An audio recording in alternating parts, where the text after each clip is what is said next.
Hello and welcome to the channel at the end of the universe. Welcome to Portugal. I'm visiting my friends and family for a wedding and I thought I would ask my brother if I could use his game room as a backdrop for my video. So that's my explanation for the place where I am. Anyway, today's video is dedicated to graphic novels or comic book series dedicated to gamers. Now there are a lot of examples that I could have chosen, but I chose 3 that are not dedicated to a specific game, so these are not like Overwatch or World of Warcraft comics, although that would be a good idea for another video.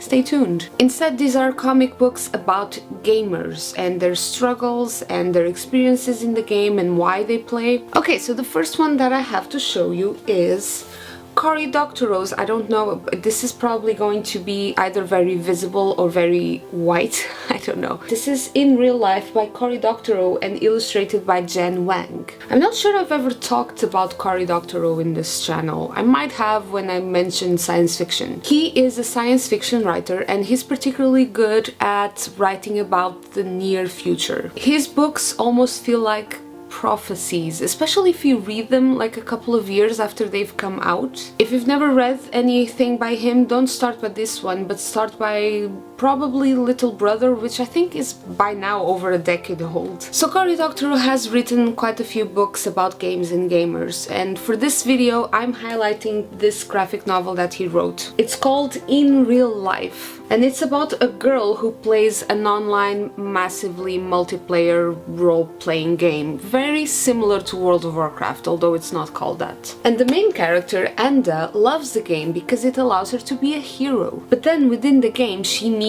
and befriends a Chinese gold farmer, and it makes her question the game itself and the politics that surround it. Let me show you what this looks like on the inside.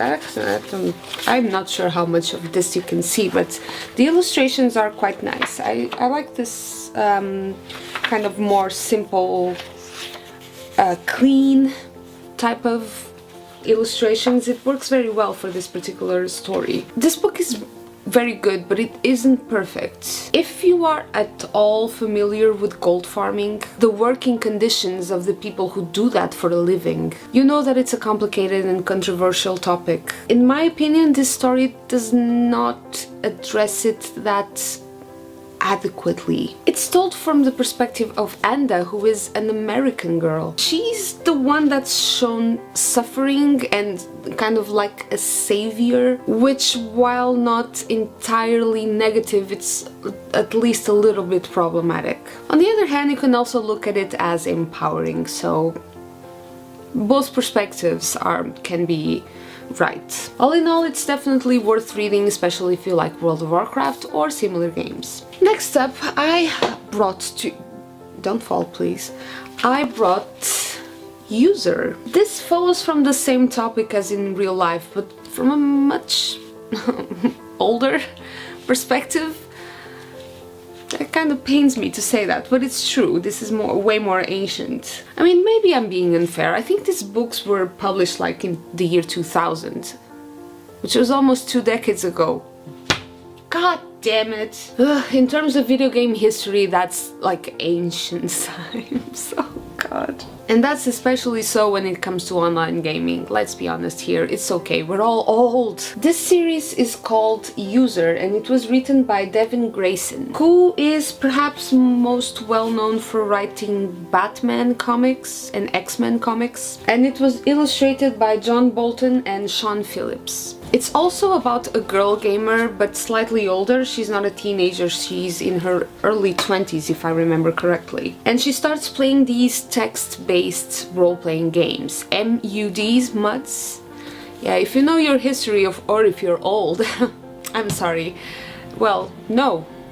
Why would I be sorry if you're old? If you're old, you didn't die young. Congratulations, that's the right way to look at it. So these games were completely text-based, they didn't have graphics at all, but they still had incredibly detailed worlds and stories and characters. The difference from the ones that we have today is that they required a lot more imagination from the part of their players. So the main character, Meg, takes up a new identity inside one of these game worlds as a male warrior, and she does it to not just to escape the problems in her own life, real life, but also to kind of explore her identity and her sexuality. She eventually discovers the perils of having a parallel online life. Bear in mind that this is told from the perspective of the 90s, so at the time this was completely unexplored territory. Whereas nowadays it's kind of normal and players already know what to expect and how to deal with these things,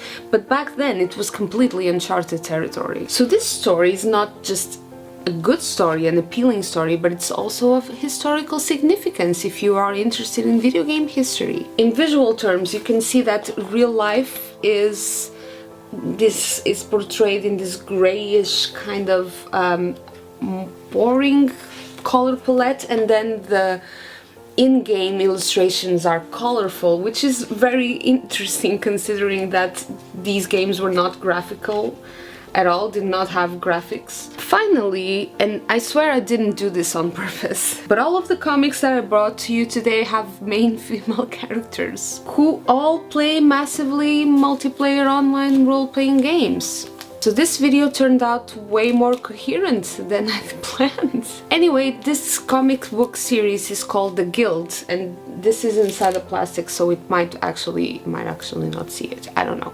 It was written by Felicia Day, who is best known as an actress. If you're a denizen?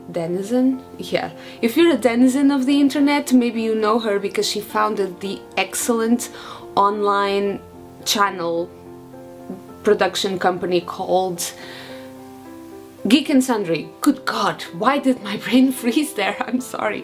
It's called Geek and Sundry, and she created a web series called The Guild. She also wrote these comic books as companions for the web series. And by now that web series is old, and I mean that in the best possible way, because it was probably the first web series that I watched. I don't even know when this came out. Actually, let me check.